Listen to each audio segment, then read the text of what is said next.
ķer dīķa foreles ārējā tipu, bet mums radās ideja par to, ka mēs varētu pastāstīt šodien nedaudz vairāk par to, ko mēs ņemam līdzi makšķerējot uz upēm, ķerot īsto strautu foreli.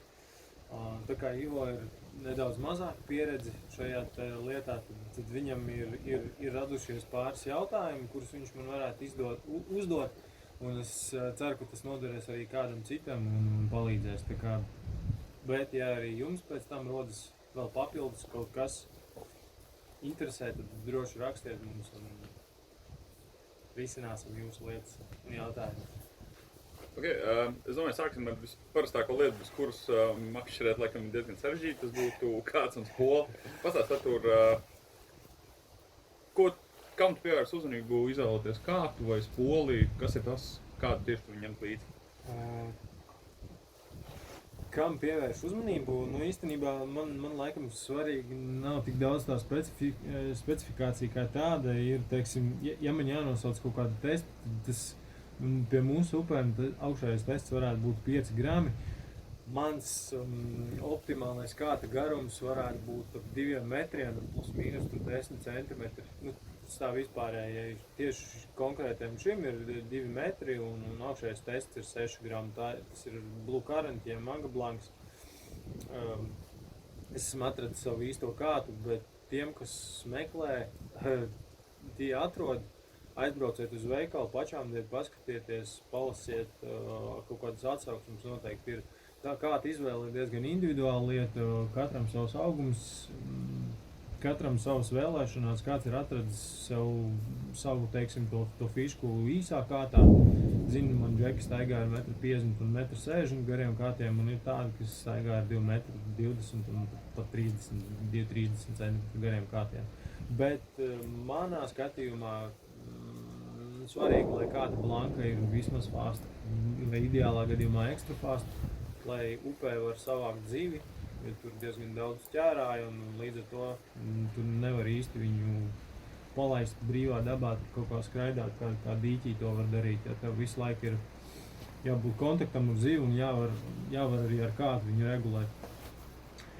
Par spolas izvēli šobrīd es esmu nonācis pie Daiva Luvijos 2004. izmēra ar indeksu H, kas apzīmē ātro versiju.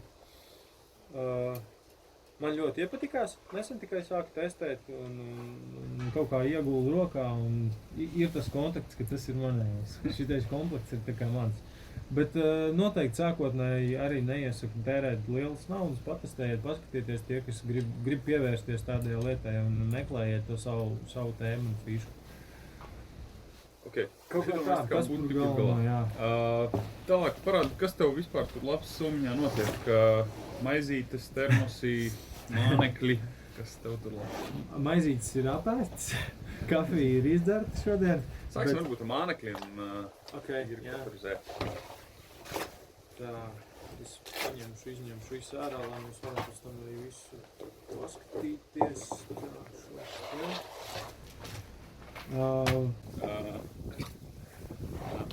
Es domāju, ka sāksim pa kategorijām un sāksim pa vienam. Varbūt sāksim ar vienu kastīti, piemēram, varbūt sāksim ar wobleriem. Parādi, kas tev ir ar wobleriem, kādi viņi ir dziļumi, lielumi, garumi, kas ir tas, kā pievērst uzmanību? Par wobleriem. Dažādi tipi, peldošie, līkstošie, suspenderi, wobleri izmērs. Nu, klasika ir 40 līdz 55, 60 mm, 60 mm. Tas manā skatījumā jau ir tāds pavasara variants, bet nu, kā kuram patīk ķert, es zinu čaļus arī, kas ar tādu izmēru, tas ir pamatmāneklis. Bet nu, manā skatījumā plus mīnus 50 mm tas ir diezgan ok un tāds optimāls variants. Dažādas krāsas. To gan es izvēlos tīri uz savu aci, nedomājot par to, kas varētu labāk, lai gan meloju droši vien, domājot par to, kas varētu forelē patikt, bet katram savu gaume, katram savas krāsas, kuras labāk strādā un tālāk. Par ražotājiem Smith Duo ir protams, aizraujos arī ar kaut kādiem roku darbiem, kas ir handmade, tie paši krievu meistars Saneki, Wobleri. Tā tāda plašāka tēma, es domāju, ka mēs tur tā dziļi neiegrimsim. Tas būs cita. Var aiziet. Kas tev vēl ir? Es redzu, tev ir silikona mānekļi. Pastāst nedaudz vairāk tiem, kādas krāsas un kādas formas tu izvēlies šos mānekļus? Par formām runājot, laikam tādas pamatformas tie ir tārpi, garāna tipa mānekļi ir šādas te kūniņas. Ir kaut kas šāds te, ja varēs redzēt kamerā, var paskatīties. Tās formas ir dažādas, tas arī katram ir jāčiko, jāskatās. Bet tās ir dabīgās formas, tie ir kāpur tārpi, tas nav nekas. Kaut kas līdzīgs, jā, imitācijas, jā. Nu, ir arī visādi krīčeri, tur, kas nav nekam līdzīgs. Parasti silikona mānekļi upēs dabīgā vidē tiek pielīdzināti kādiem, kaut kam tādam, kas tur tiešām arī ir atrodams nimfas un vispārējais, kas puslīdz kaut ko atgādina zivī, ja? To, kas viņas barības bāzē arī ir. Ok, pastāst, no viņas barības bāzē ir arī rotiņa. Jā, ja makšķernieks prot padot, tad ir rotiņi ar mušiņām, dažādi izmēri. Tāpat ir arī šūpiņi. Pagājuši gadu es kaut kā viņus nedaudz vairāk patestēju un tiešām ļoti iepatikās. Efektīvs māneklis, foreļu copē arī upē, ne tikai dīķos. Strādā, ir savu modeļi, tur kaut kādas Megabas Izabeles var nosaukt, ja, kas tiešām ļoti tā kā iepatikās reāli nostrādāja. 2-roldu Vespa noteikti arī. Jā, tas ir Smits, Pūr. Dažādi, tas arī galvas lieta. Par krāsām tur vispār neiet, protams, ļoti daudz opciju un iespēju par rotiņiem, tāpatām lapiņas formas, izmēri, svars. Viss atkarīgs no apstākļiem, kādos tu makšķerē un kas tev ir nepieciešams ar šo rotiņu izlikt. Bet ir arī atsevišķi rotiņu kastīgi, kas vienmēr ir līdzi. Ok, mānekļiem mēs lielos vilcienos, man liekas, būtu izgājuši cauri. Pastāsti, kas tev vēl ir copē līdzi, kas ir vajadzīgs, lai diena būtu veiksmīga un lai varētu arī copēt veiksmīgi. Piemēram, redz, tur ir ļoti interesants accesors, kas līdzīgs šķērēm. Jā, ķirurģiskās knaiblas. Šis gan nav instruments, teiksim, veiksmīgai copei. Tas nekādīgi neietekmē. Viņš nepalīdzēs tev noķert vairāk zīves? Viņš nepalīdzēs tev noķert vairāk zīves, lai gan varbūt palīdzēs. Respektīvi, nākamajā reizē tu varēsi noķert vairāk zīves, atgriežoties šajā upē. Bet šis te instruments ir domāts, lai piekoptu tādu saudzīgu CNR, catch and release, noķer un atlaidi. Es bieži vien zīves vispār rokās neņemu, viņus nemurkāju. Ja nav eksemplārs, kur padižoties bildēs, tad arī nebildēju, bet āķis tiek atbrīvots no zivs mutes, neņemot zivi rokā. Paņem āķi, atbrīvojam un atlaižam. Tas ir tāds instruments, kurš ir ļoti ieteicams un kurš noder ikdienas copē pavisam noteikti. Jā. Ja tu minēji par zivs neņemšanu rokās, varbūt ir vēl kaut kas, kas tev tur palīdz to? Jā, ir šāds te. Rūtainais. Tas ir silikona tīkliņš, kuru es nesāju līdzi. Viņš stiprinās pie muguras ar magnētu, viņu noņemās nos, varam atlikt atpakaļ. Silikons nebojā zivi, nebojā zivs šo te gļotādu, ja, jo paralē viņi ir tādi, zvīņas, teiksim, elementāri stāstot. Arī efektīvs fotografēšanai, ieliekam ūdenī, zivs ir redzama, smuks fons, uztaisam bildi un laižam zivi vaļā. Ja turklāt lielākai zivī vienmēr ir problēmas ar to, ka viņi tur ņemās un spiežinās un nevaram savākt, varbūt ir grūti pat ar šīm knaiblītēm atbrīvot viņu, tad mēs varam ievadīt zivi sačukā, tīkliņā un veiksmīgāk un vienkāršāk viņu atbrīvot. Okay. Ko mēs vēl esam aizmirsuši? Labākam laikam kaut kas būs vajadzīgs, ne? Tā, jā. Man vienmēr līdz ir arī brilles, neatkarīgi no tā, vai laiks ir saulains vai nē. Vasaras periodā ir īpaši, jo brilles, kuras ir ar polarizāciju, ļauj daudz vairāk pamanīt, teiksim, zivs izgājienus. Jā, redz to, kad zivs nāk, ar neapbruņot acis, reizēm tas tiek palaists garām. Protams, palīdz arī pret sauli un tīri tādu komfortam ļoti laba, ļoti ieteicams aksesuārs. Kādreiz redzēju, šim no filmas brilles ir vēl kāds, tu varētu ieteikt? Jā, iesākumam šim no Rapala, tāpat varbūt kā tīri pēc budžeta, ko var atļauties ieejot veikalā un bet tiešām pārliecināties, ka šīm te brillēm ir polarizācijas stikli. Parasti mašķernieku veikalos arī ir šis stends, kurš ir pildīts, pārliecinātos par brillēm, kādu te opcija ir iestrādāta. Okay. Mums, man liekas, vēl viena kastīte ir palikusi. Šī te? Jā. Ja atgriežoties atpēc pie inventāra, arī tas ir atgriežoties pie inventāra, jā. Jā, ir vēl tāda lieta, tas ir āķu azināmais.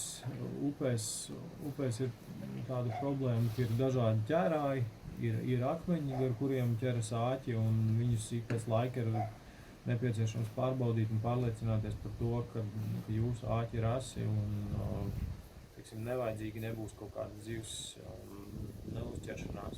Kas gan ir vairāk, teiksim, sporta problēma, jo ikdienas topā, ja tu zivu nenoķeras. Es ceru, ka nevienam nekas ļauns nenotiek, ka tas nav pašmērķis ejot uz upi, ja noķer šo zivu. Tas man vienmēr arī ir somiņā līdzi un modēt. Jā, tad vēl ir šāda kastīte, kurā man ir salikti āķīši, bezatskabargu vienžuburi. Tie ir paredzēti šāda tipa gumijām, silikona mānekļiem, nimfām. Šeit arī vēl ir, jā. Viss ir ērti salikts, ļoti ērti lietot, kompakti, attaisam vaļā, izņemam, kad vajag nomainam dažādas svarus un āķi izmēri. Tas ir tas. Varbūt pastāst par visu to pašu somiņu, jo es redzu, ka viņām ļoti daudz kas ielēn iekšā. Jā, tiešām ikdienas copēji tādēļ, lai tu aiziet no rīta līdz vakaram, patiesībā var salikt pilnīgi visu, kas nepieciešams no mānekļiem. Jā, viss šis te man bija somiņā arī salikts. Turklāt parasti es ielieku tur arī kaut kādas pusdienmaidīs līdzi, un patiesībā 0,5 litru ūdens pudele ieiet un viss ir ok. Viņi ir ļoti ērti nesājami par plecu, stiprinās arī ap gurniem. Manā skatījumā tas man ir tāds optimālais variants, jo kādreiz es staigāju ar mugursomu, tad tu jāņem nost, jāliek atpakaļ, tu gribi nomainīt mānekli. Tas tā kā, nepārāk ērti. Varbūt alternatīva varētu būt Vestē. Jā, noteikti, jā. Vestē arī tā ir laba alternatīva, ko izmanto daudz draugi, daudz forelistu vispār kā tādu, tur arī diezgan daudz skabatas, visu var salikt patiesībā. Aizmugurē tāpat parasti ir arī ūdens pudelē vieta. Tā kā, katram jāatrod, teiksim, savs jāpamēģina. Es kaut kā esmu nonācis pie šādu variantu un esmu diezgan apmierināts. Gan ar ietilpību, gan ar to, kā viņi funkcionē. Tas ir instruments, kurā es visu organizēju.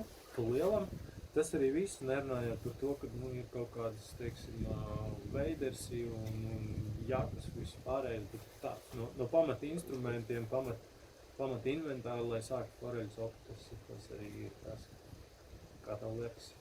Ir kaut kāda lielāka skaidrība par to, kas ir kas? Viennozīmīgi. Es domāju, tad jau tikai pie ūdeņiem. Tad jābrauc copēt. Paldies jums, es ceru, ka jums arī noderēja. Ir kaut kādas lietas, ko katrs sev paņēma. Man ir jāatvainojās, Ivo, es tev varbūt radīju nepareizi priekšstatu par maniem obleriem un rotiņiem. Kas vainas rotariem obleriem? Es tev ļaušu atminēt pašu, jo tu noteikti zini, kā mēs ķeram zīves dīķos un kas šeit nav pareizi. Atskabargu tev te nav. Atskabargu nav. Tas žuburu skaits ir acīm redzami lielāks. Jā, par to žuburu skaitu ir tā, ka tiešām atskabargs nav. Tie ir mani sporta wobleri, viņi ir apmīlēti un sporta sacensībās mēs lietojam bezatskabarga trīsžuburus, tas ir atļauts. Sporta sacensībās upēs. Dīķos tie ir vienžuburi, ja, tāpat arī rotiņiem viņi ir novīlēti un ir kaut kādi jaunie, kas man ir ienākuši, kurus es vēl neesmu paspējis apstrādāt. Bet arī šie rotiņi tiks apstrādāti un ar tiem rotiņiem un wobleriem, ar kuriem es strādāšu ikdienā, es vienkārši nomainīšu mānekļiem āķis. Tur ir divi iemesli, kāpēc es tā daru. Pirmais ir tīri tāds, teiksim, saudzīgs, lai saudzētu zivi, mazāk viņu traumētu un vieglāk būtu atbrīvot. Jo vienžubura āķis, tas ir diezgan elementāri. Ar šīm pašām standziņām tas ir 2 sekundu jautājums un zivs jau peld. Bet ir vēl arī otrs iemesls, kāpēc es mainu vienžuburus, kāpēc es mainu trīsžuburus un lietoju vienžuburus, jo ir daudz mazāk zacepu. Daudz mazāk zacepu, tu vari apakšķerēt tādas vietas, kuras tu, teiksim, nekad neuzdrošinātos mest ar trīsžuburu. Un vienžuburs iet cauri un viss ir ok. Tā kā lielāks iespējas, teiksim, provocēt zivi uz iznācienu. Varbūt, ja mēs esam šai tēmai jau pieskāršies, varbūt nobeigsim video ar pareiziem catch and release pamatiem, par ko tu jau pieminēji, ka vienžubura āķis būtu viena no tām lietām, kas būtu svarīga. Kas vēl tavuprāt ir svarīgi, lai zivu saudzīgi atlaistu? Vienžubura āķis, tas ir tāds priekšnoteikums, tas ir viens, otrs ir ar laiku iemācīties to, ka zivī nav jāmarkā brokās ilgi, viņa teiksim, šo jūsu ādas temperatūru īsti neprot uztvert, nesaprot, kāpēc tā.